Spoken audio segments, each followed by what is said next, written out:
না ভোটের বিধান করা হয়েছে। কমিশনের অনুমতিপ্রাপ্ত পর্যবেক্ষক এবং সংবাদকর্মীদের কেন্দ্রে প্রবেশের বিধান করা হয়েছে। আইন প্রয়োগকারী সংস্থা যে ডেফিনেশন আছে সেই ডেফিনেশনে সেনা, নৌ এবং বিমান বাহিনী সহ বাংলাদেশ কোস্ট গার্ডকে শামিল করা হয়েছে।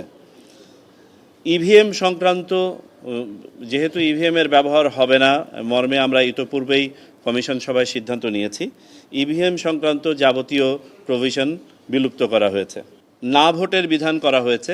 এই না ভোটের বিধানটা হবে যদি কোথাও একজন প্রার্থী হয় বিনা ভোটে নির্বাচিত হবে না।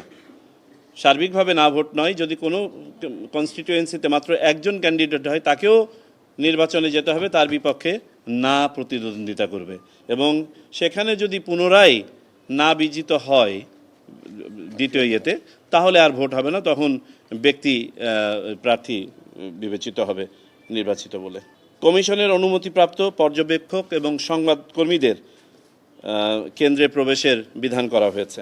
ফলাফল স্থগিত এবং বাতিল নিয়ে যে বিধানগুলো ছিল, যেখানে পুরো কনস্টিটিউয়েন্সির নির্বাচন বাতিল করার বা ফলাফল বাতিল করার যে সক্ষমতা সেটাকে সীমিত করা হয়েছিল আপনারা জানেন, সেটা আবার পুনঃস্থাপন করা হয়েছে। অর্থাৎ নির্বাচন কমিশন অবস্থা বুঝে নির্বাচন স্থগিত করা এক বা একাধিক বা সমস্ত কনস্টিটিউয়েন্সির, একইভাবে ফলাফল এক বা একাধিক বা সমস্ত কনস্টিটিউয়েন্সির ফলাফল বাতিল করতে পারবে। আচরণবিধি লঙ্ঘনের জন্য শাস্তি কার্যকরের যে বিধান সেটা সন্নিবেশ করা হয়েছে, অর্থাৎ আরপিওতে এটার বিধান করা হয়েছে যাতে করে আচরণবিধিটা যথাযথভাবে প্রয়োগ করা যায় এবং এটা যেন আপনার একাধিক মাধ্যমে যেন প্রয়োগ করা যায়।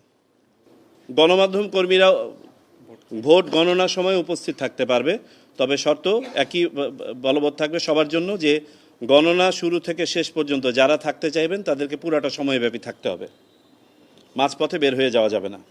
আগে লটারির মাধ্যমে যে বিধান ছিল যে ভোটের সংখ্যা দুজন প্রার্থীর মধ্যে যদি সমান হয়ে যায় তাহলে লটারির মাধ্যমে প্রার্থী নির্বাচনের যে বিধান ছিল, কমিশন সেটা থেকে সরে এসে বলছে না, এটা এই ক্ষেত্রে পুনর্নির্বাচন অনুষ্ঠিত হবে।